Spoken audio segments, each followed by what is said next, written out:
Welcome back, everybody, to the Derby City Fandom podcast. Gentlemen, welcome back. Long time no see. Long time no see. Everybody doing okay? Yeah, we're doing good, man. I'm sure Jake is doing fine as well. He's too absorbed in his phone. I'm doing well. Typical. It's good to see y'all. Good to be here. Yes. Kenny, what's on the agenda for this evening? So, today we are going to be talking about our full thoughts, some lore tidbits, some fun facts, and maybe some weird elven pronunciations. We are talking about Season 2, Rings of Power. Boo! Oh, Boo! Colin's not a fan. I actually enjoyed it. Oh. Hey, no, turn me back up. Says the man that's peeking my mics. Anyways, it was good. I won't say it's great. We can argue, and we'll follow my statements up with the ratings for the season in particular. But I will say that I did not like this season quite as much as the first one, but I don't think it was terrible. Where'd they go wrong? The pacing was different. Some of the more bombastic set pieces for the season weren't on the same grandiose scale. I don't get it. With that amount of money, I don't understand how you screw anything up. Well, it comes down to pacing, I think, in this particular season. The pacing is off in a couple of sections. Anyways, Colin, your favorite section. How did this rate? Actually, I'm going to need you to pull it up on the computer because I didn't actually get it. Fair enough. Okay. This is why I'm the one behind the keyboard. So, wow, IMDb has a 6.9 out of 10. Too low, too high, too low, too high. It's honestly only rated a couple points lower than the first yeah. season. The first season averaged around 7. I'd probably get it maybe a 6.6. Fair enough. Maybe a 6. If I'm feeling generous, 6.8. What makes you say that? Why? Don't say pacing. I mean, you can say pacing. No, that is a very huge concern for me. The way the pacing was, there's in the show this season, there was one main plot line, but all these side plots that were also important, but not really. So the pacing just didn't. Yeah. Some of these side plots are that's cool and all, and I do want to know that, but at the same time, let's focus more on this particular plot. And then we can get back to that. But there are literally so many things going on all at the same time and transitioning. We're dealing with the hobbits for a few minutes, and then we jump over to Numenor, then we're going over to Southlands, then we're going to freaking Eregion, and then we're back with the hobbits, and then we're freaking dealing with a bunch of other shit, and it's just oh my god, this is 70 minutes of this? 70 fucking minutes of this shit? He didn't even mention the dwarves. Or the fucking dwarves. Yeah, see, that's what I'm saying. I can't even remember what the fuck is going on because there's so many things that were happening. It was just so freaking jumbled together. And it's just, I'm invested in some of the characters, but, other characters not so much. I want to jump into this show and actually care for the universe, care for the characters, care for the plots. Yeah. But this season, I couldn't give a fuck less. Yeah, there are cool things that happen in the series. We can... Word. Sorry, give me a swear jar, whatever. I don't care. But there are cool things that happen in the series, don't get me wrong, but, so what? Yeah, I do agree with Colin. There are definitely certain plot threads in the second season that the show is trying to make you focus more on than the others. The ones that they really want you to focus on are, the creation of the different rings, the namesake of the season or the show. Then you got the dwarves kind of dealing with the aftermath of their rings being created, and then you have the stuff going on in Numenor. The problem is that you also got to. They also decided to tie in a backstory to Gandalf with the Harfoots, basically your hobbits, but your earlier variety of hobbits. Yeah. Before they actively decide to settle down in a spot. So we had to deal with their plot line and how they develop within the story, and it's clear that they have less screen time. Yeah. Yeah. If friends told me that the plot was an issue for the second season, and they kept telling me it's just way too convoluted. There's just too much. That's probably the best word for it.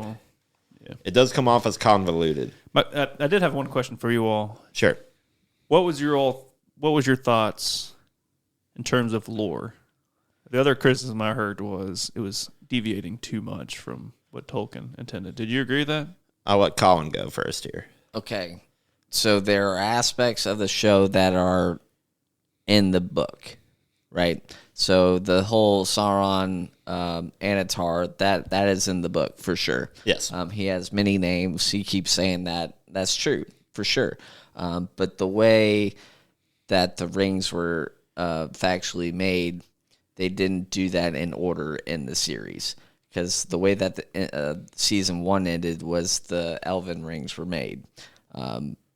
They were made last, actually. Yes. So it starts out with the rings for the dwarves, 7 of them, and then the 9 rings were made, and then the elven ring, and then the 1 ring that Sauron has. Those were both made in secret.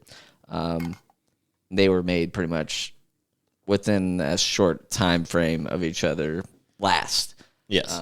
But obviously, yes, Sauron did not have any hands-on or any way of corrupting the rings that the elves made, for sure. But he did partake in the making of the rings for the dwarves and as well as for the rings for men.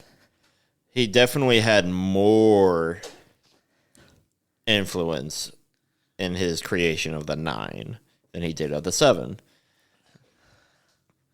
And we see that later on. It's just okay, the fantastic line of true creation requires sacrifice. Yeah. So he takes that quite literally and uses his black blood as a substitute for mithril, effectively. Yeah. So mithril was definitely a factor for making the rings, and as well as what you just said, for sure. But what I kind of have an issue with as well, one of the issues, the writers, they have the tools to, meet with a representative of Tolkien or with the estate. Right, essentially, and take lore from that and insert it into the show, but they also have the freedom to do what they think they should do with the story as well. So sure, they are loosely covering bits in the story that would have happened but were never actually written down by Tolkien. Right. So then all of that has to be up to interpretation. Right. And so that's where I kind of, yes, I agree you should be able to do that, but at the same time, I'm in it for the lore and I want to see that on screen. I want to see that shit live action. Yeah. But at the same time, yeah, okay, if it's good, if it's creative writing and you go about it the right way and do a great job, then absolutely throw your own little spin in there for sure. Yeah. But the way they did it this season just kind of turned me off a little bit, as opposed to season 1. Yeah. This is going to be season 3? Oh, definitely. There is. They've already invested freaking tons of money into this series. They're projecting 5 seasons. Yeah. I'm sure they'll get it, right? It's still, at the end of the day, it's still Lord of the Rings. It's Amazon Prime's big money maker right now in terms of Prime Video. I was looking at reels and even on Reddit, some people are watching it. Millions of people are tuning in to this show. Like, Yeah, I believe even when it was, coming on a weekly, and even now, since it ended weeks ago, people are still watching that shit. You still see the advertisements on when you go on Amazon Prime and you look that shit up. They're advertising the shit out of it, which is great. I support that 100%. But at the same time, I am a host of a podcast, and I am going to talk shit about it. Yes. That's how I feel. Do you have any praises at all? Yeah, there's cool things about it that we can talk about for sure. Yeah, there's a lot of fun nods, and there's a couple of just like moments that, like, you kind of have to just kind of smile and groan at because they're just so like incredibly cheesy. Like later on, we see what's his name has captured Galadriel, and they like sit down at like Anatar? Anatar, yes. No, not Antar, Adar. Adar, the other A antagonist. Right. But Adar has Galadriel sat down at a table, and it's like a table full spread, and he's trying to convince her to join up so that they can go like attack Sauron together, because Adar's like big thing is that he doesn't want the Uruks and the orcs to be slaves. Basically, he wants them to be free. Like they're still very evil and do horrendous things to everybody that aren't orcs, but he doesn't want them to be slaves. Yeah. So he has them sit down out of like this full nice spread, and you see like a close up of like turkeys and berries and stuff. And part of me is just like, he had to order like these big, like bulky, gross, like uruk to go just to like go find like a berry bush out in the wild and just pick berries. I don't know why that tickles me as much. No, I get it. I get it. It's So your favorite part of the series was some orc picking berries? Well, it's like you never see it, but it's the implication, right? There's a lot of things that are implied.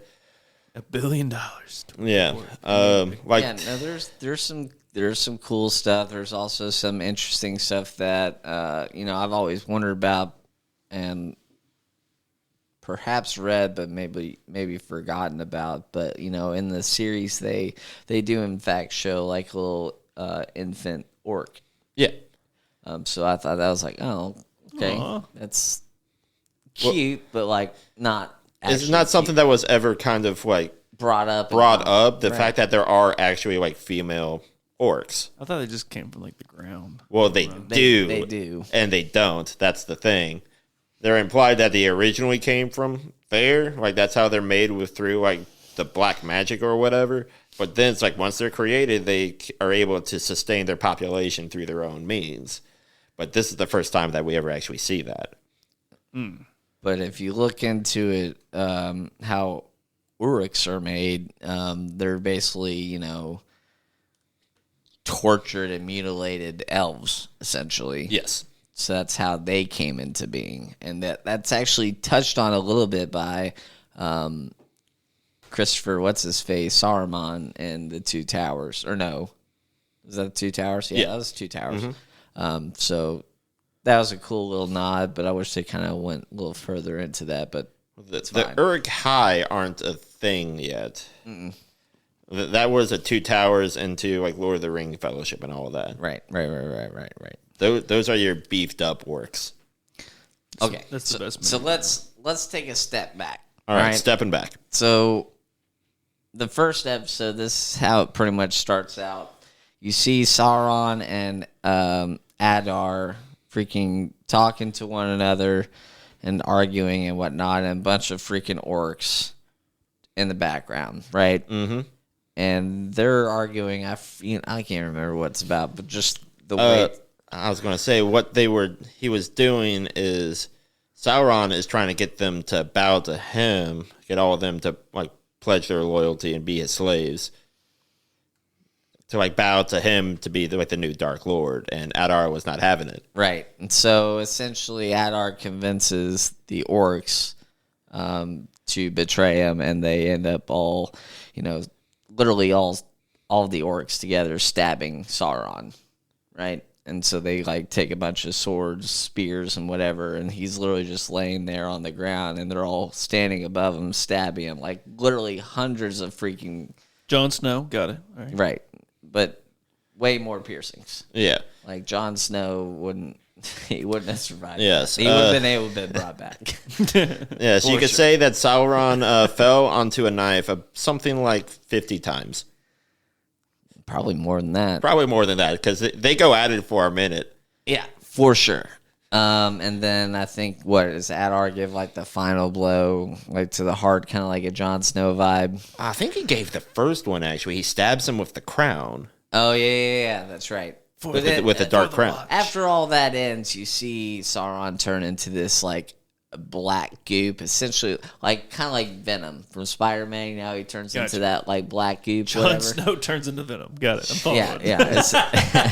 So he turns into this black goop, and he freaking just goes down into the rocks, and then there's just this whole like montage of like the goop going into like crawling out of a cave, going through the mountains, going into the grasslands, and then it's out onto this like plain, and this woman is driving a wagon, wagon and horse, right? And it runs over the little black goop, and it attaches to the back wheel, and then it freaking just like crawls into the back of the wagon, and you just see the woman kind of like scream or whatever. Yeah, you hear it. You don't see the process go down. Right. But. So you see it's clearly a woman, and then it shows it it attack her, and then all of a sudden you see Halbrand. Yep. And that's when he, meets some people, and then that whole next montage leads him out into the sea, where he then meets Galadriel. Yep. Which is from season 1, that whole scene. Mm-hmm. So it's interesting to see that, because like in the trailer, like they just show this like menacing black goop, and I'm like, okay, where are they going with this? This is interesting. But it turns out to just be a liquefied Sauron. Sauron is one of the Maiar, isn't he? Yeah. Like one of the technically immortal like wizard people? He's, in a way, sort of. He's a god. Yeah. Like he's like the same technical species that Gandalf is. That they're kin-like. They're kin-like. Fair enough. That's the best way to describe it. Okay. Does Gandalf have a species? Well, what I just said, it's so they're all that shit happens. If you need more explanation, freaking read the Silmarillion, or just deep dive on any wiki. You'll be there for hours. And you'll there's more to it, and it's a good read, also a hard read, but when Sauron is basically, thriving after Morgoth is defeated, so, Sauron becomes his successor, essentially. That's when the 5 wizards are sent down from the Maiar, whatever the fuck. Outer space. They come down like comets. Essentially. And 2 of them just fuck off, right? So you got 2 of them that fuck off, and then you have 3 that. So there's basically there's Gandalf the Grey, there's Saruman the White, and there's Radagast the Brown, and there are two blue wizards. Is he the dude with the rabbits? Yeah, Brown. Yes. Radagast the Brown's the one with the freaking fast ass rabbits. Yeah. We don't see him. Instead, we see Tom Bombadil. Tom Bombadil, which my boy. Which I can say I'm excited for, because yes, we have always read about Tom Bombadil in the books. We have seen Tom Bombadil in an animated, movie and series, but we have not seen a live action. Oh, I think the actor nailed it. Oh like, no, I enjoyed the shit out of it. I freaking was like, is that maybe? Like everybody had their fingers crossed, and then like we see it's like old Tom. It's just like. No, dude, no. The guy that played him is like, I forget what the actor's name is. I think it's like Rory or something like that. I'll look it up. But no, that was one of the few scenes in the entire series that I enjoyed. His interaction between him and supposed Gandalf. Supposed.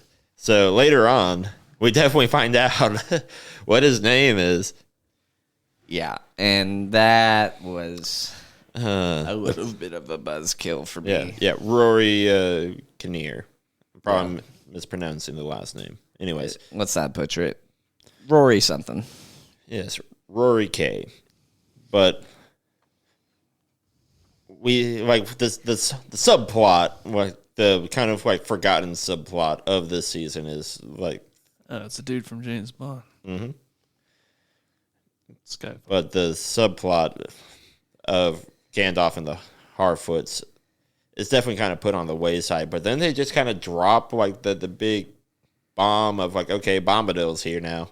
Well, not only that, but then they freaking introduced this dark wizard dude who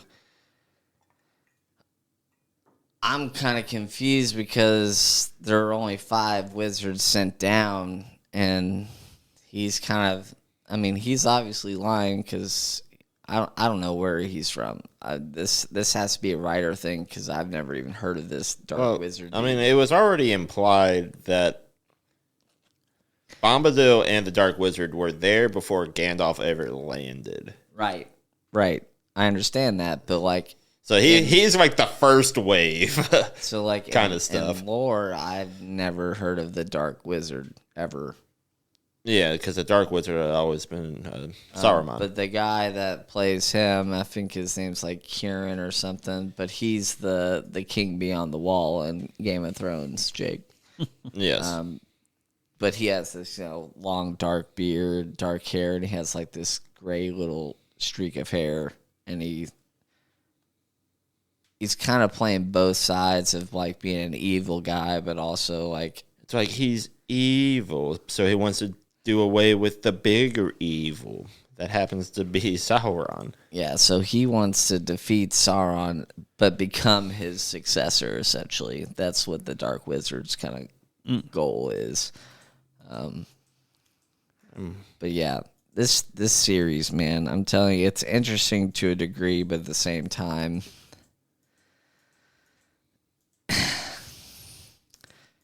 but yeah. Anyway, Visually, it looks really good. Yeah. No, it's like the costume design is fine. Actor choices, I thought, were correct. Nothing is like overly exaggerated. There's one character that is clearly designed to make you hate him with every fiber of your being, that Kenan kid, the son of Farazion. The one that's like constantly like... oh, yeah. Like the Numenorian? Numenor, yeah. So he's the Joffrey of the show. No, he's not that type. Well, maybe he's later closer on. to that than you think. He's a shithead. He is a little bit of a shithead for sure, but he's not killing puppies in his spare time. Big old evil. No, but that. he's doing his damnest to, like, trying to make himself important when his father is the one that's important. Right. So that picture, that was Tom Bombadil. Insert Tom Bombadil here. But yeah, so we get to the part where the rings are essentially taken by Elrond because he feels like we're not in a good place to do this, blah, blah, blah. He has a bad feeling about it. Yeah. And he ends up taking the rings away from Galadriel and Gil-galad and freaking takes him to this shipwright. Ironically, to a guy who... The oldest elf, apparently. Well, he's like, okay, he's old and wise. He's going to see my way and how this is a bad idea, this, that, and the other. Well, turns out he's actually in favor, essentially, of, them having the rings. I'm pretty sure. And so the rings are end up given back, and so Galadriel has hers, Gil-galad has his, and then their third ring, that's going to be given to him. I forget what his name is. I think it's like Kieran or something like that. Let me look that up real quick. Yeah. Either way, so initially, because of all of this distrust, that, okay, they know that Sauron had made these rings, so he's on this big spree, Jake, that, okay, his influence is on these rings, and these are going to cause us to go down these paths. Well, when we go through and watch in the first season, we see that these rings are made from parts of the Silmarillion itself, and had very little interaction with Sauron and the creation of it. Like, the only thing that Sauron was like really there for was basically like the inspirational moment that Celebrimbor had with them. Yeah, so he basically used him as as the forger, as a tool to create what we know as the rings, as the Lord of the Rings. And it's funny because Celebrimbor, R.I.P. by the way, ends up saying Lord of the Rings on a couple occasions. But it is particularly right when he freaking shanks him with the spear is what I'm talking about. That was a rather healthy shank, because after Sauron is like just casually shooting arrows into like his shoulders and his knees. All right, so you remember how in Lord of the Rings, Sean Bean had the arrows 3 shot at him. Yep. Yeah. This dude Celebrimbor has 5. He has 2 in either thigh. He has 2... One in each shoulder. And he's not Sean Bean. One in the arm and one in the shoulder, and then I guess the other one went like right here in his like chest a little bit, or maybe a little bit lower than that. Yeah, towards his lung. So like him and Anatar, a.k.a. Sauron, are basically like going at it, and he's like, you'll never freaking get what you want, blah, blah, blah. You'll never get the 9 rings. You'll never find them, that bullshit. And he just freaking picks up the spear, and he literally just, like, shanks him. And picks him up. Freaking picks him up against the wall. Mm-hmm. And then he kind of, like, wedges it to the ground. So he's literally up against the wall. Yeah, he's propped like up, like 8 feet off the ground. In the air, up against the wall, and the spear is holding him up as it's wedged to the ground. Oh, yeah. Okay. It's pretty cool, but like honestly, that scene is just like a little.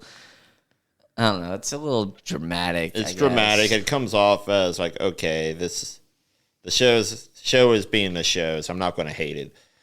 But it's just like the cheesy line of like, okay, these rings won't be your power; they'll be your prison instead.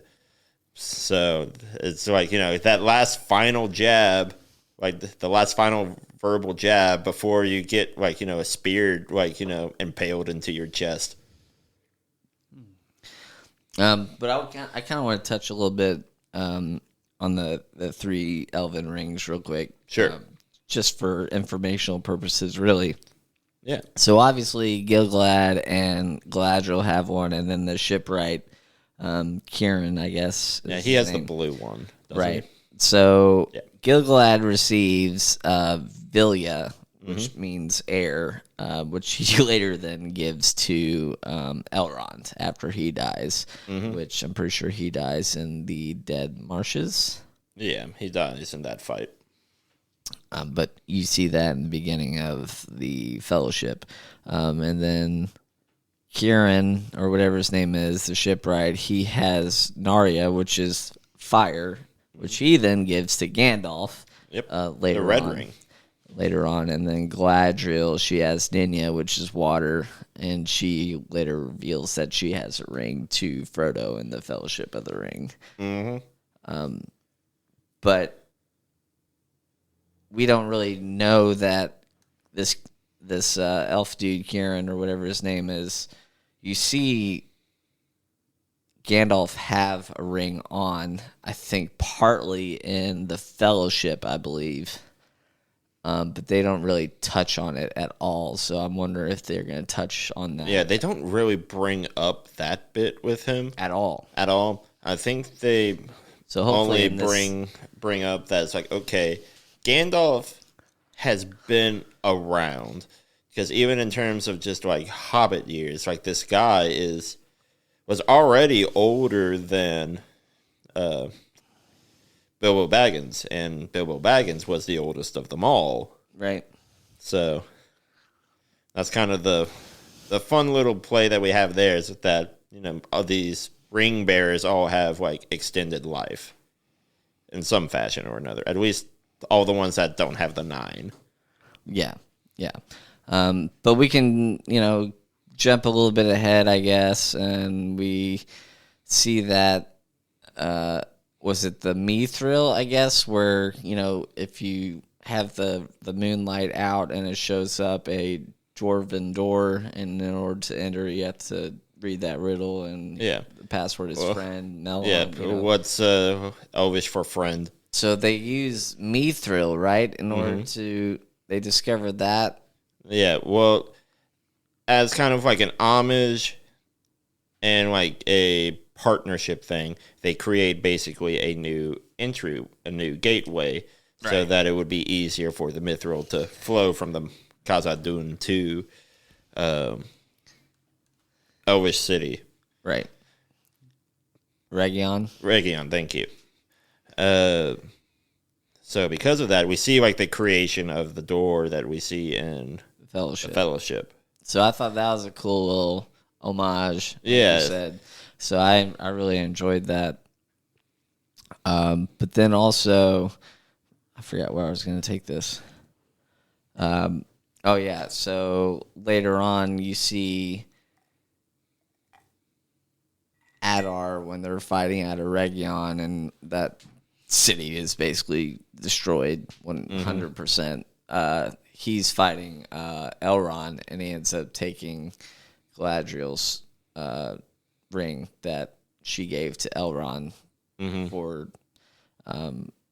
to protect, essentially, because she was taken captive before that battle of Region took place. But he ends up putting that ring on, and they end up meeting again later. And you see, Adar, he is clearly of Elvish descent, but he has like this scarring and through the process of becoming Uruk. Right. Essentially, he just looks kind of terrifying and whatever. But then once he puts that ring on, he starts turning back into an elf, and he looks clean and everything. And he looks like a handsome man, I'll be honest. But as soon as he takes that ring off, they show his face with the camera, and it just slowly fades back into what he would look like. What he was, yeah. So I was like, all right, that's kind of cool.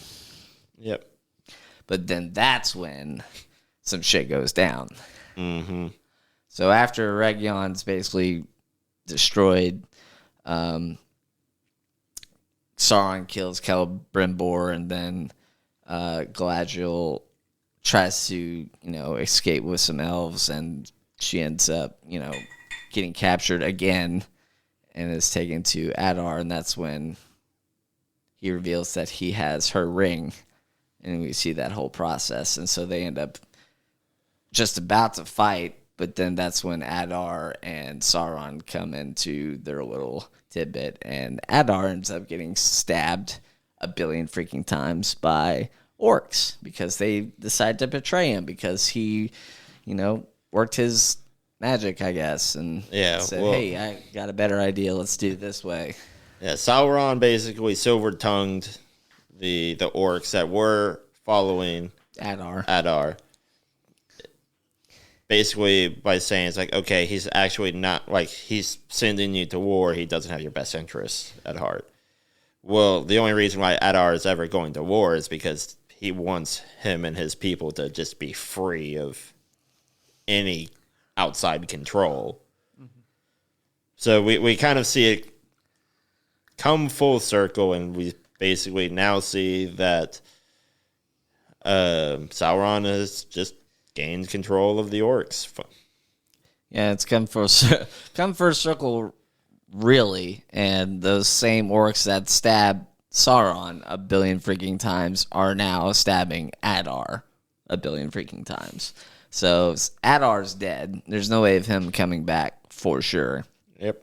So now Sauron is the leader of the orcs, and now they are enslaved, essentially. Mm-hmm. And then that's when Sauron and Galadriel have their little sword fight. Yeah. Galadriel loses, by the way.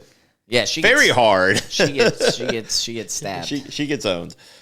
Stabbed in the chest by the crown. Much like how Sauron got stabbed by it in the first episode. Yeah. But let's backtrack a little bit. We're missing a really, really cool element. Let's talk about the dwarves. All right? The dwarves. Yeah. So, this whole thing where, what am I trying to say? The king of the dwarves, his name is Durin the Third. Durin the Third. Thank you. I was drawing a blank for a second. Shame on me. So King Durin is trying to lead his people into thriving, essentially, because they have now found Mithril, essentially. Yes. Do you, Jake, to cut Colin off a little bit, do you want to guess what special power that the dwarven rings give to the dwarves? They're taller. No. So what it does, it allows them to see the different mineral deposits within the mountain. So they know exactly where the gold is. And good Lord, every good dwarf loves its gold. Yeah, so when they say that a dwarf is greedy, that tracks. Yes. It's easy to be greedy when you know where the gold is. Yeah, so Well, exactly. he's, having been given this gift, thanks to Celebrimbor and Sauron. There are 7 rings that were made, and the 7 dwarf lords essentially get those, and they're able to detect mineral deposits that basically make them rich, essentially. And so King Durin is able to find pinpoints of like, hey, let's make this. We find more gold, we find more silver, and then he is able to find a part in the mountain where you can mine mithril. While all this is going on, you can see the transformation that this ring is kind of taking over him mentally and driving him a little bit crazy and not himself, right? So his son, Durin, is picking up on this, and he's begging his father multiple times throughout several episodes, dude, take the ring off. You're not yourself. Yeah. Even his wife is able to try and convince him, but that ends up failing. He ends up killing his own people because the ring is making him do this crazy shit just to find some mineral deposits, essentially. Mm-hmm. And in this one particular instance, he's taking a particular tool and banging it against the wall and breaks through. And while that is happening, his son once again is asking him to take the fucking ring off, and you're not yourself, and blah, blah, blah. Yeah. The wall collapses. They go into the little tunnel, and they see literally a cavern full of mithril. Yes. And it's just like, wow, it's freaking cool. We can get rich off of this and sell it, this, that, and the other, whatever you want to go with that. Yeah. So they kind of have a little bit of a somewhat of a heart-to-heart moment. And then right when the camera pans up on King Durin's face, you see this fiery light light up his face. A.k.a. a Balrog is in the depths of this mountain. Yeah. And you have woken him up by banging on these freaking cavern walls. Yes. So there are different implications as well with this. They allude to in season 1 that the creation of mithril is involved with like different like holy magic or whatever, light magic, and that this mountain in particular has a lot of it because on top of the mountain, the holy wizard or whatever, wizard of light, whatever, was fighting the Balrog originally. Right. So you see that the mithril kind of goes down through the mountain in like kind of like a lightning bolt-esque like streak and pattern. And then that the Balrog is just like deep within the mountain. Well, it's implied that all of this streaks from this particular illustration ends up becoming the mithril. Right. But also that means that underneath all that mithril is the Balrog. Right. So to give a little bit of an of an explanation of what mithril is. It's basically this mineral-like substance that's very, very, very durable. You can make chainmail out of it. You can, forge it into a very durable, like rings of power, and many other substances and objects, things like that.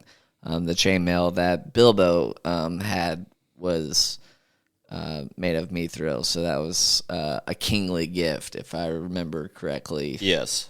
That was given to him by what's his face.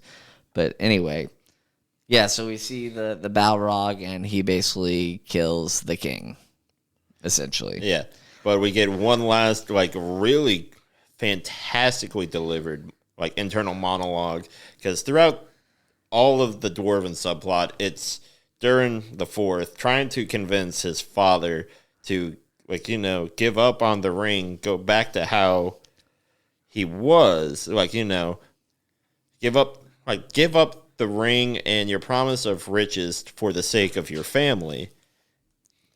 And Durin the Third finally kind of realizes that at the very end. You see him take the ring off and then charge into the Balrog to protect his son.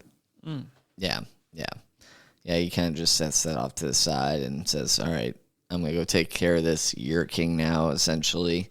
And you just see it in slow motion. The Balrog has its fiery sword, and it's coming down like this. And, King Durin's coming at him with a freaking axe. Just a regular ass battle axe, man. Battle axe. Just a man's man to the last. That was a really cool scene when both the axe and the sword collide, and this flash takes up the entire TV screen, and that's when all the rock and gravel collapse, and that tunnel is it closes off.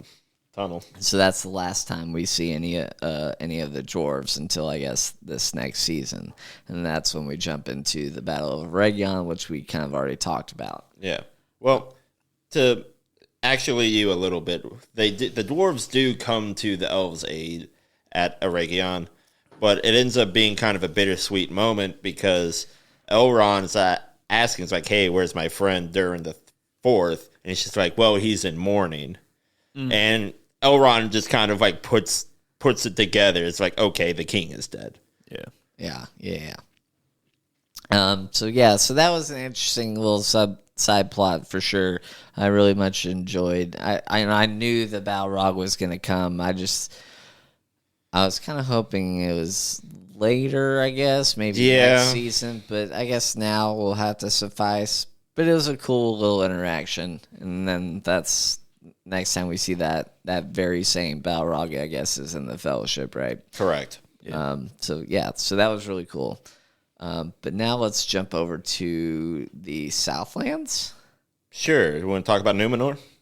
Southlands. Or Southlands in particular? We can flop back and forth. They're kind of one and the same. They're the same storyline at this point, towards the end of Season 2.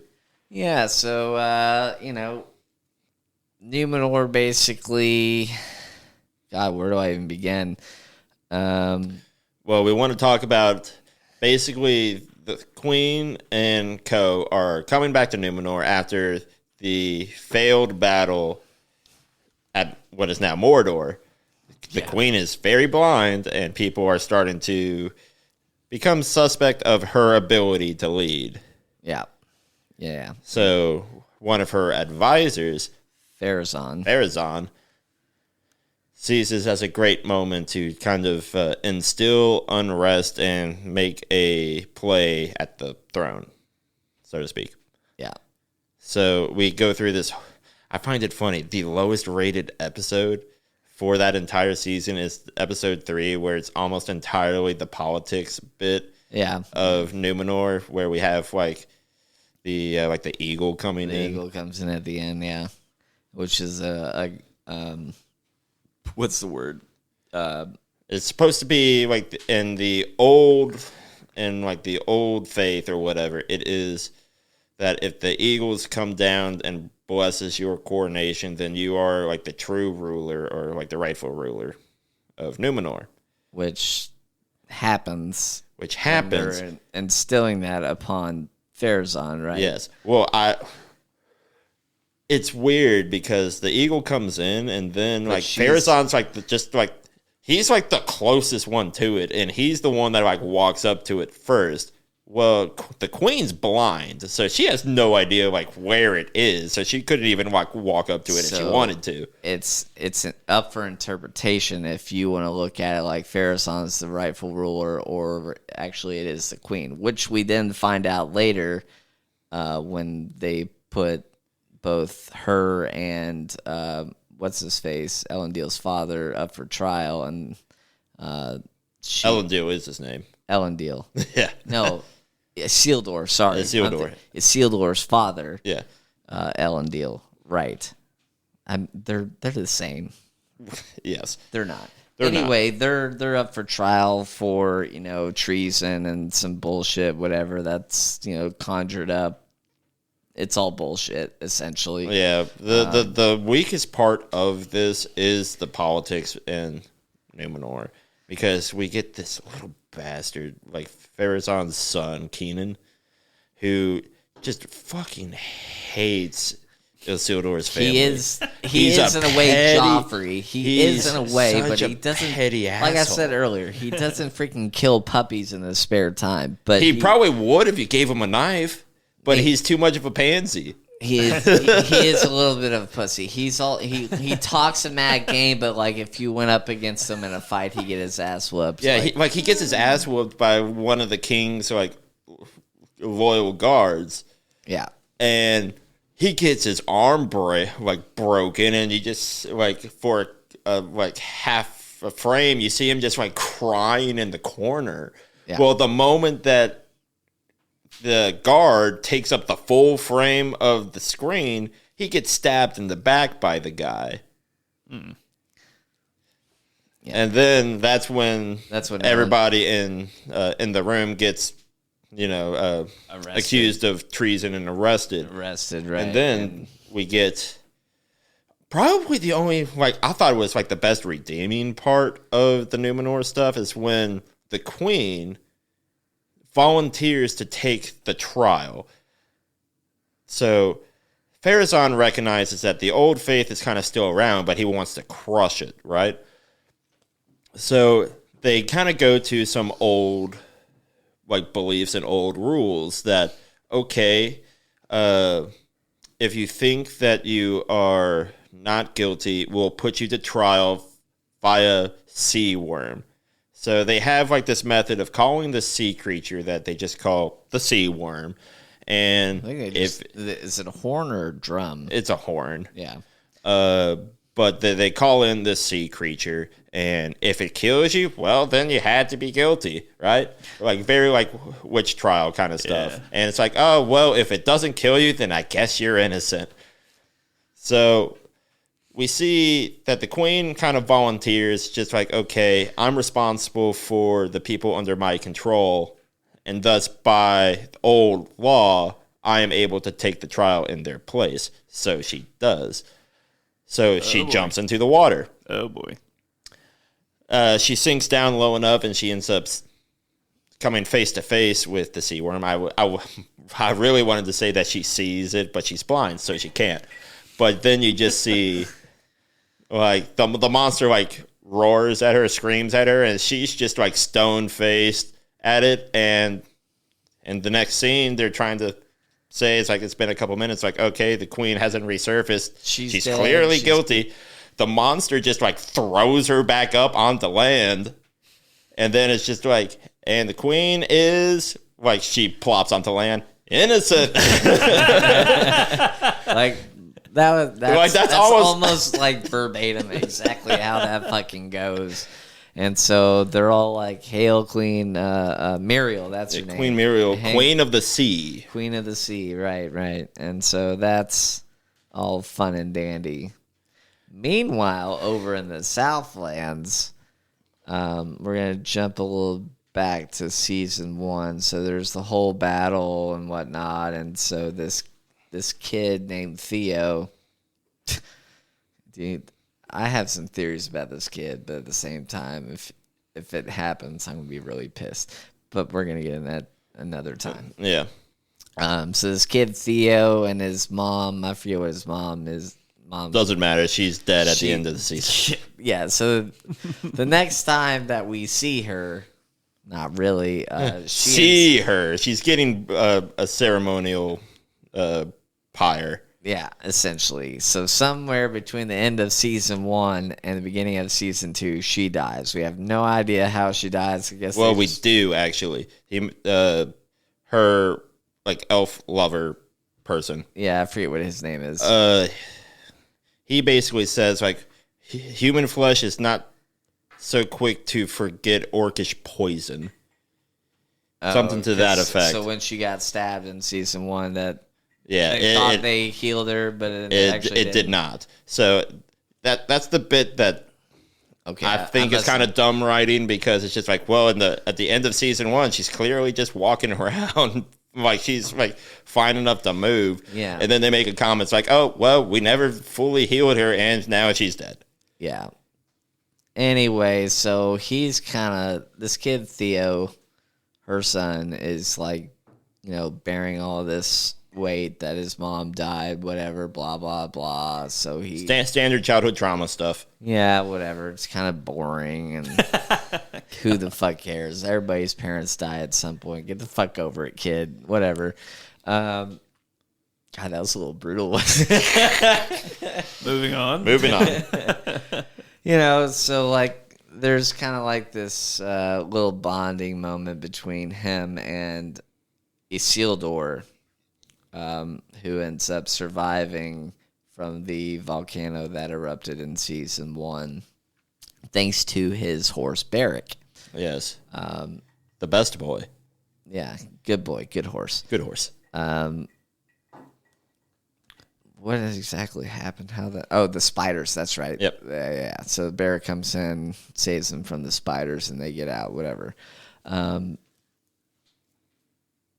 He ends up making his way back to the Southlands part where they're all, building homes and whatnot. And along the way, he meets this girl. Yeah.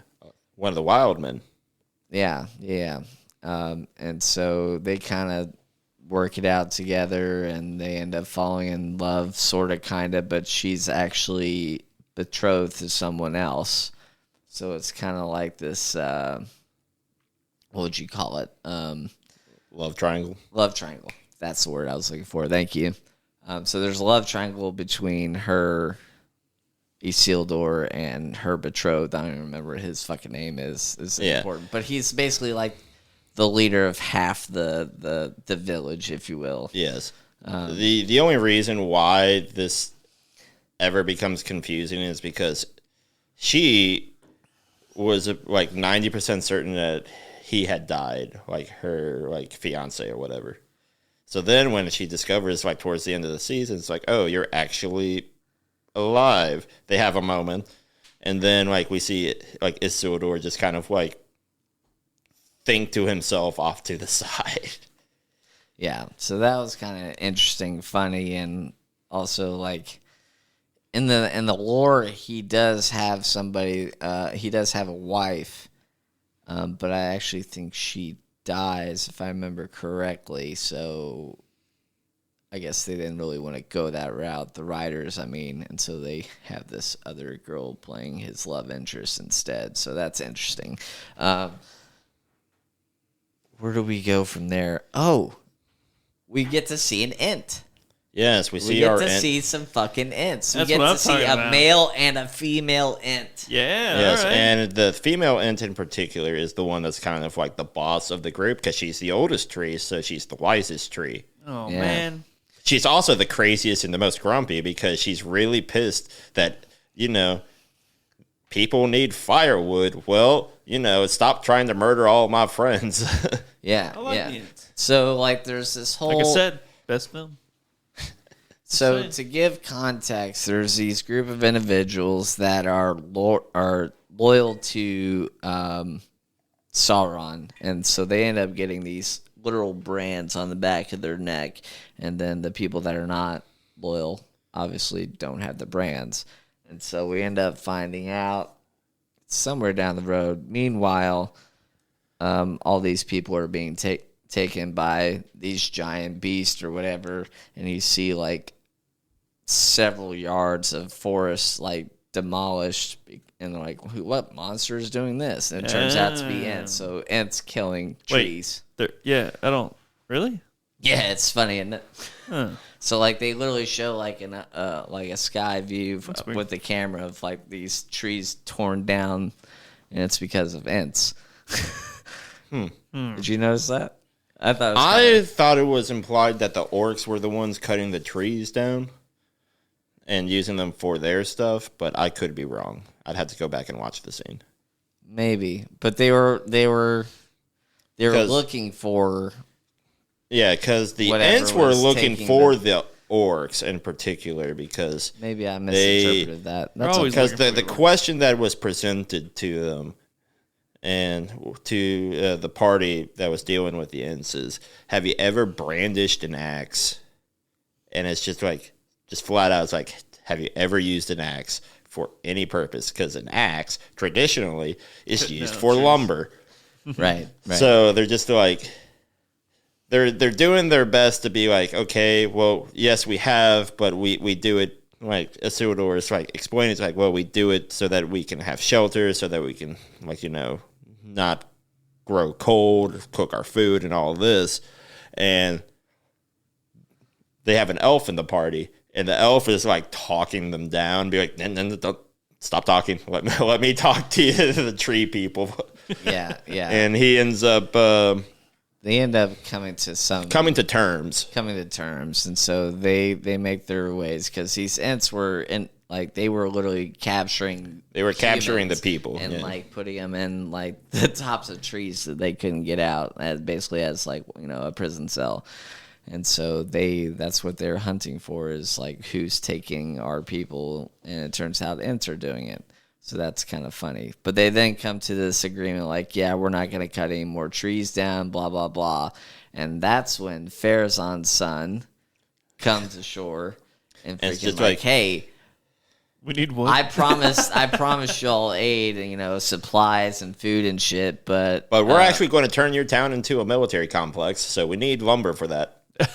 So y'all are gonna cut down trees, and if y'all do that, we'll supply you aid. Yeah, we'll supply you food for the winter. So that's when Isildur, looks over at the people he's hanging out with, and he's like, "This is going to end terribly." But I have to go back to Numenor, and he gets on the boat and heads back to Numenor with Beric.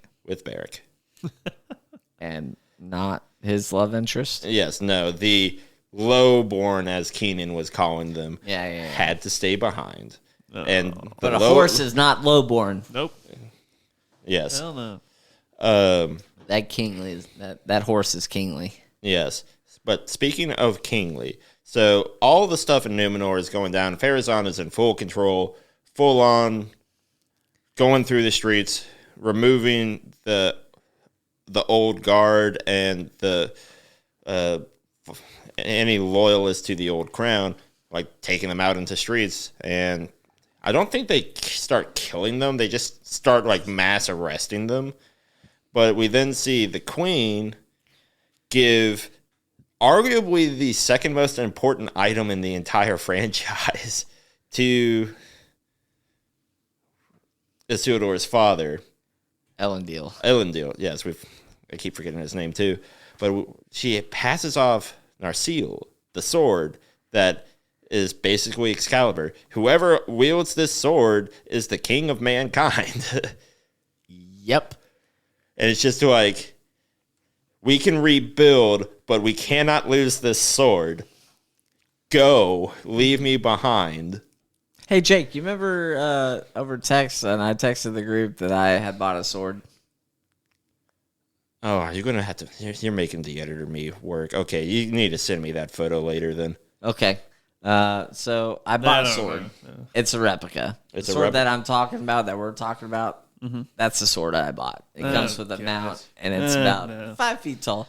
Just to brag or anything. But, yes. So, Jake, the reason why this sword is so important is in the beginning of the Fellowship, this is the sword that cuts off Sauron's finger.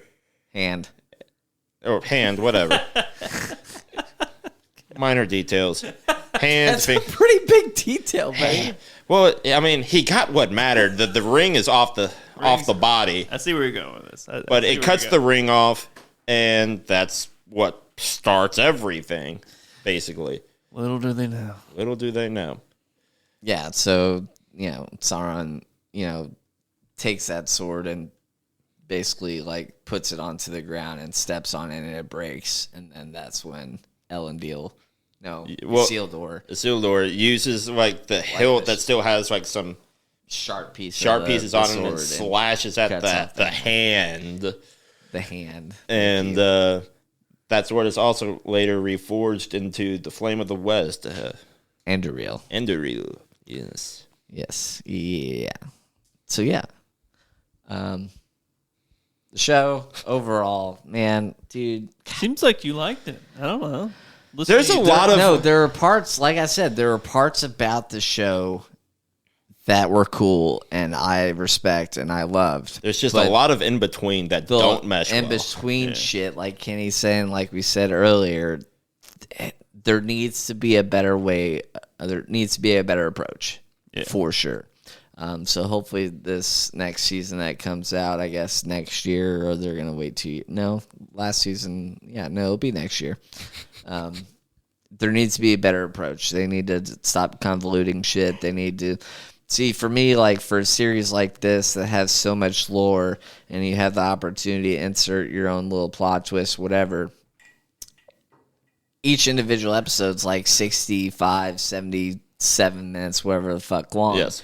For me, I would prefer a show to be shorter and have, something of substance, something of quality than just a bunch of this man out here wants 3-hour episodes in one episode. Like, I don't care. I want something of quality. I prefer quality over quantity. So if you're gonna freaking drag it out and only, like this season was what, 8 episodes, right? 8 episodes, right? Like, do 10 and actually make each episode of quality. Yeah.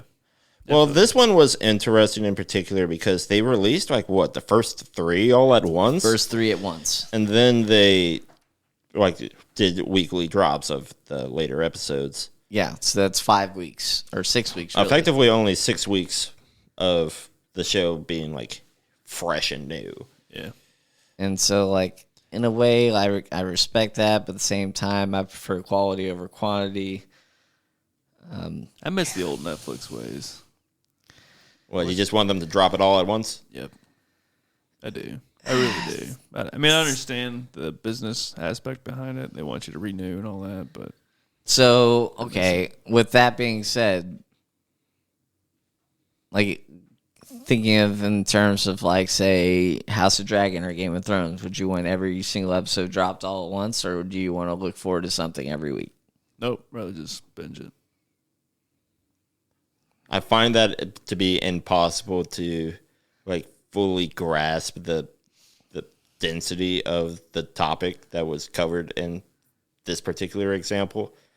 Because I remember I binged Game of Thrones. I don't remember a damn bit of it. You weren't, because I did. But Colin, you're a special case because you watched every season 6 times before the last season ever came out. I think 6 times is an understatement, but that's besides the point. Actually, that is the point. That is the point. No, that's something to look forward to every week, man. It's the little things, those things that you look forward to every single week, whether it's a TV show or a particular event with friends, family, that kind of thing. That's the type of guy I am. I want to look forward to something every week. But if I have a show dropped in one particular day, that's just going to ruin my entire week. I'm going to ignore all of you, and I would rather just watch that show. I'd rather be antisocial. Sounds like a good week to me. Honestly, that doesn't sound any different than what I'm doing now, but ideally, that's what I would prefer is, be more social. Yeah. I blame my job. That's fair. Boy. But the last episode leaves us with a lot of different, cliffhangers for the season coming up. we're going to have to deal with even more dwarven politics because Durin has a brother, and guess who's dead? Their dad. So now there's a fight for the throne. You just can't get away from politics, can you? Oh no, it's Middle Earth, man. It's all about the politics. You might think it's about like the rings of power or whatever. No, it's about the inner politics of like dwarven society. Anyways, we also see the stranger finds his staff through some counsel of old Tom Bombadil, and just kind of offhand, one of the, not the Harfoots, but the other group that they were staying with, the Stools, whatever they were called. I think they were stools. Stools, like the desert mountainy variety of Harfoot. They just kind of casually call the stranger the Great Elf or the Grand Elf. Dark Wizard. The Dark Wizard. Yeah. Well, and then the Dark Wizard comes in later and threatens you're to talking about destroy Tom them. Bombadil. Yeah. Okay. Yeah. Well, Sorry. I'm talking about the stranger, right? They call the stranger the Great Elf, Grand Elf, whatever. Oh, yeah. Okay, I see where you're going. And like this entire season and most of the first season is the stranger doesn't know who he is, like what's his purpose. He knows he can do magic and he's kind of afraid of it. Quite frankly, he should be. And he's just having this conversation with Tom Bombadil, and he's just like, they're going to call me Gandalf. And my brain is just like, Gandalf is just Great Elf, Grand Elf, but just like slurred together. Yeah, so So that kind of broke my heart a little bit. It's just like, oh, no, like before all that, he's telling him like, you'll find out your name, and when you know your name, it'll come to you. Yeah. Whether that's from a person or Is that really experience from? that you have. That's what Tom Bombadil says. But Gandalf really is just a... Well, Gandalf comes up with Gandalf's own name. Oh, so it's not like a... But it's just the fact that he's called the Grand, whatever. It's not a Hodor Gan situation. like, yeah. Yeah, It feels similar to that. It honestly. does. It's almost like George R. R. Martin stole his material from... Tolkien's older, buddy. It's the other Like way quite around. a margin. He's been dead for some time now. No, so like Tom Bombadil's explaining, like, yeah, you'll know your name when it comes to you'll find your staff. You'll eventually Eventually. find the staff. You'll eventually find her staff. You just have to be in the moment when Yeah. it comes to you, whatever, blah, blah, blah, all this bullshit. And so he ends up finding out what his name. But before that, I guess he finds his staff. Like the staff is just on the ground. It's just a piece of wood, a log on the ground. And he's just like, hey, this looks like a staff. He picks it up. It's like the correct size. Like even before he ever says his name is Gandalf, you see the staff, and it's the same staff. Yeah. That Gandalf uses in like the Lord of the Rings trilogy, and it's just like, okay, the writing was on the wall for a while, but this confirms it, kind of thing. Yeah. So that whole, it's not great for Gandalf. Like the whole storyline for Gandalf, it's just not that well put together, in my opinion. But at the same time, I want to say that it is because it involves Tom Bombadil, and I freaking I can't get enough of it. I freaking love it. I'm obsessed with it. I freaking that's one of my favorite parts of the entire fucking show in this season is Tom Bombadil. Tom Bombadil being just cheeky I would asshole. honestly I would watch it like a reel, like a montage of all of the scenes that Tom Bombadil is in from this series. I would watch that for sure, because he puts out wise things, like actual decent advice. Yeah, like that typical Gandalf shit that you see in the Lord of the Rings that are on reels now today. We're gonna be seeing that from Tom Bombadil here in the near future, guarantee it. Yeah. And it's just the last moment before they have their fun little kumbaya sing along moment. Oh yeah. Gandalf comes up to him and it's just like, you meant to test me to did I want to, like, embrace the power, try to find my staff, like, in this collection, because he just brings them to, like, this random group of, like, dead trees. Yeah, it's like, hey, It's just like, your staff is somewhere over there, probably. I don't know. It's a you'll know it when you find it. It's a literal canyon of freaking dead trees. Like, go find your staff in this pile of dead wood. Yes. And it's like, while all this is going on, he's been having, like, dreams, premonitions of, like, the Dark Wizard and Nori and something Poppy. bad is going to happen, Poppy. Yeah, them getting in danger, and he has to decide whether or not he wants to figure out who he is and realize, like, his, like, strength and potential, or go protect his friends. Mm-hmm. So naturally, because the show is like, okay, Gandalf makes the correct choice. He almost always does. He goes to save the hobbits, and in that process, he protects a good majority of them. A couple get hit by rocks because, of course, they do. And after he saves everybody, there's just the staff on the ground, and he picks it up, and he's just like, huh, I think I found my staff. But this is a long-winded way of saying that he goes back to Tom Bombadil, and he's just like, you meant to test me. You wanted me to choose my friends.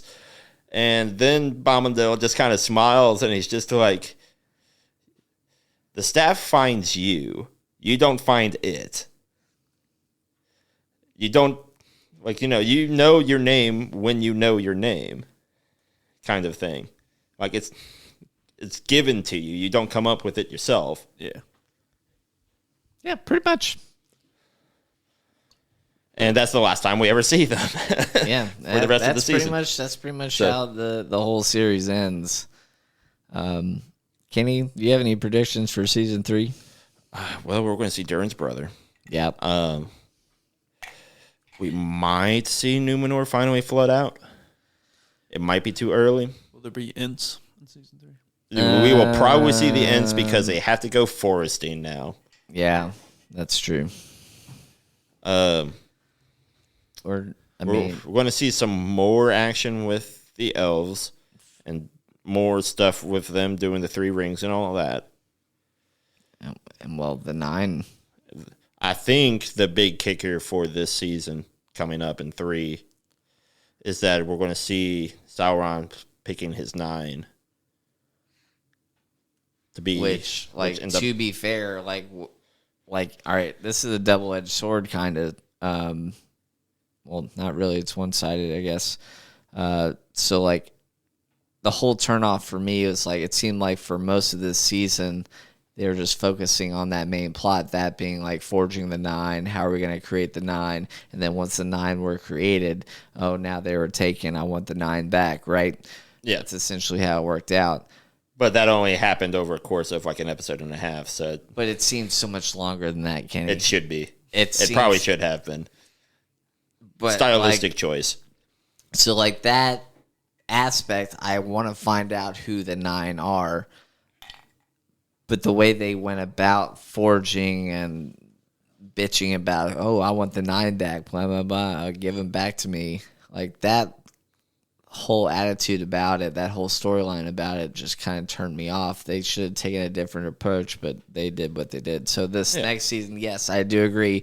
I think they should at least kind of like hint towards who the 9 could potentially be. Yeah. And I don't know. Like, I have my theories about it, but I kind of want to just... I'm sure we could probably cheat. I have to imagine that somewhere in like the old lore that all of these people are named prior to them becoming the ring race. I don't recall them ever. Like, I know that the Witch King of Angmar, he is of... I believe he's of Numenorean descent. He's probably Pharazôn then. But I could be wrong. So it could be Pharazôn, but at the same time, I don't know. Pharazôn or his bitch of a son. His bitch of a son or somebody. But then I also, like, I'm really excited. This has to be a much, much later season, probably season 4 or 5 or whatever. But, like, the the king that betrays Isildur, and then Isildur curses him, which we find out in like the Return of the King. And they turn into ghosts, and then they come back and fulfill their oaths. I hope they dive into that at some point. Well, that would be. So we were vaguely talking about this prior to you showing up, Jake. That my desired conclusion for this entire Ring of Power franchise is that we get the final moment of the ring coming off. Right. Yeah. So to do that, we have to jump like 20 years because Isildur is like 18, 19. Yeah, he said he needs to be like 36. So before you showed up tonight, Jake, we were saying, that exact conversation is over these next couple seasons. You know, they're saying projected 5, but there might be potentially more.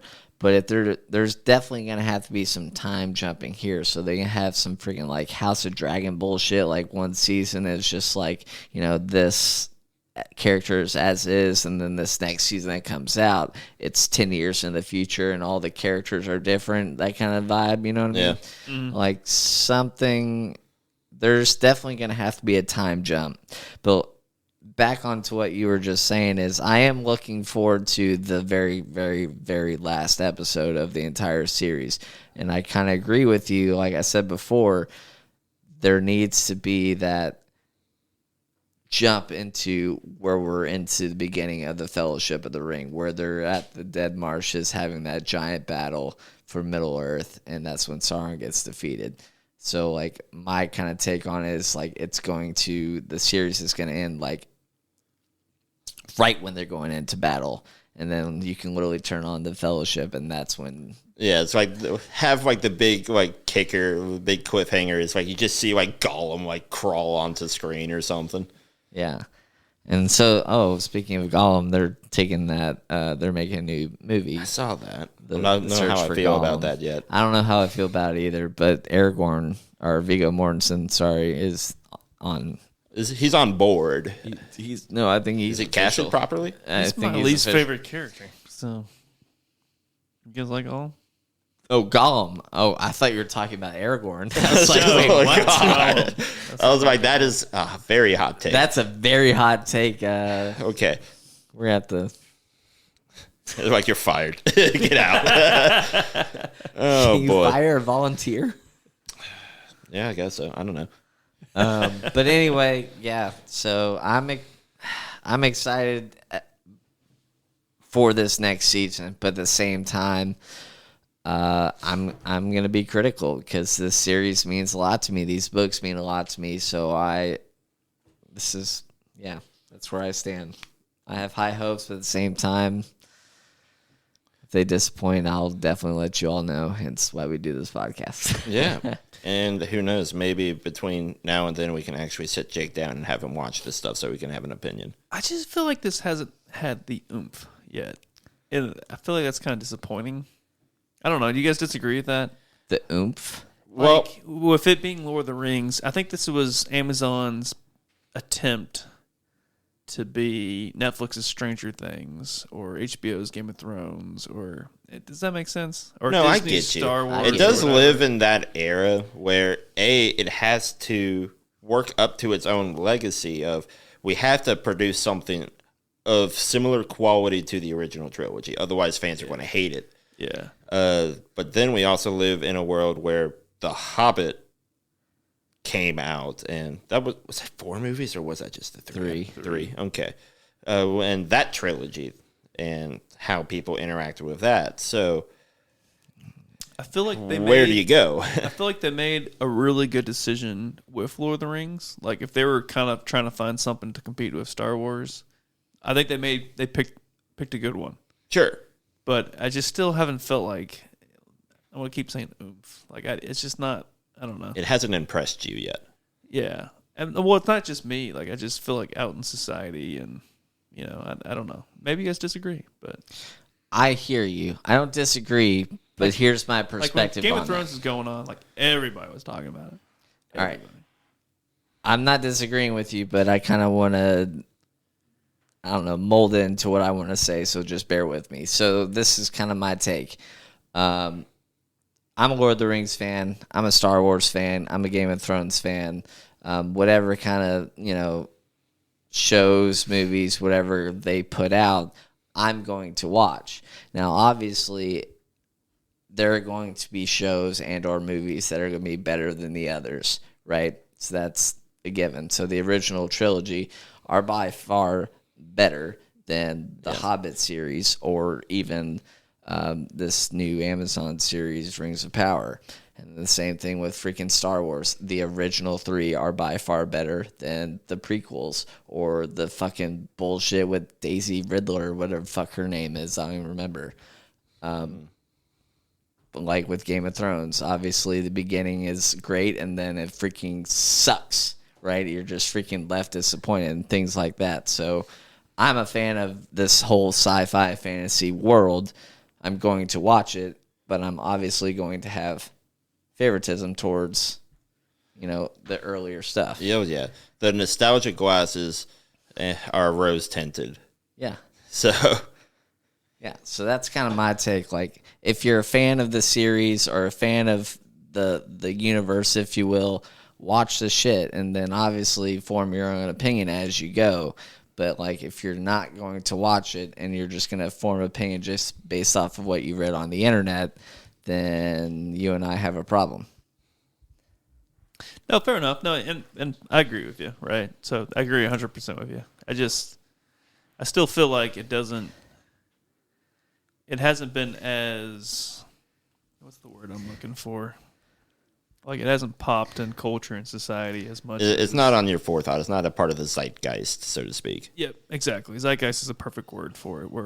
And I think there's a lot of examples of it. Like, I feel like Stranger Things changed stuff. You could tell, like, it was just very prevalent in culture and people are watching it. It's kind of like Tiger King the earlier stuff, if you're talking about Stranger Things, the earlier stuff, like the first 2 seasons. Yep. Mm-hmm. Well, we're 2 seasons of this, right? So, right. And I just feel like it's not even. I'd be curious if you were to rank, like, where this all falls compared to some of the more popular Star Wars shows or Game of Thrones or pick your poison, Harry Potter or whatever.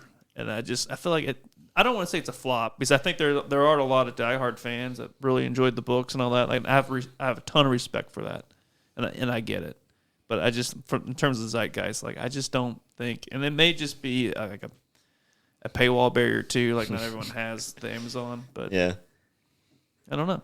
Just curious. Well, stop being fucking cheap and get Amazon. That's my initial thought. Freaking, sub it out for Disney Plus 1 month and get Amazon instead. And then the next month, when you're like, oh, I actually am very disappointed in this series, I'm going to go back to Disney Plus. So cancel Amazon and get Disney Plus again. Yeah. It's not that hard. They literally are the same fucking price. I know. I get it. Yep. All right. Closing thoughts, gentlemen. We've gone over our predictions. We've gone over our feelings and whatnot. Is there anything that we have left unsaid? Do better. Fantastic, constructive criticism. Just do better. All right, Colin, where can the people find us? That was perfect. See you, mate. Bye. Point us out. Yeah, y'all can find us if you enjoyed this. If you enjoyed this episode, please hit that subscribe button. You can find us on YouTube. You can find us on Facebook, Instagram, anywhere. You can find us on any media platform. Not any media platform, but the basic media platforms for just podcasts. About wherever you'd find your podcast streaming services. But please hit that subscribe button. Hit that follow button, hit that like button. If you have any suggestions on episodes we should cover or any series we should cover, hit us in the DMs, and we'll try and get back to you as soon as possible. Other than that, thank you all for joining us. We love you. We support you and what you do. Have a good night. Don't do anything we wouldn't do. Or do, have fun. Cheers. Bye.